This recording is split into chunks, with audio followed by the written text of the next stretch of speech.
Hello guys, welcome back to the channel, and as per usual I shall get to it.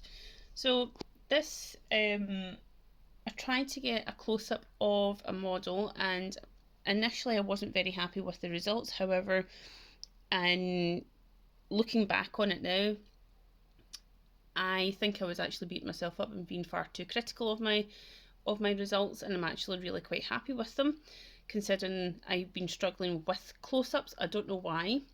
But yeah, I'm really quite happy with them because they're similar throughout the three. I was able to catch them either within, this one was 3 minutes, this one was 2.5 minutes, and this one was 1 minute 45 seconds. Initially, I was capturing the sketches within 5 minutes, then it was down to 4 minutes. And this week, and last week, I tried to get it to 3 minutes. However, I am now reducing and improving my sketching time. So in order to, the purpose of this is to create a good feedback loop and learn very quickly how to improve the subject and how to capture the subject.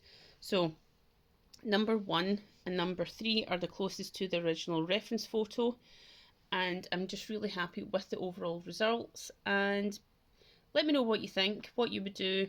If you don't know what terms the terms I've used are, please contact me. I will let you know. To all the subscribers, thank you very much, and I shall see you next time. Bye.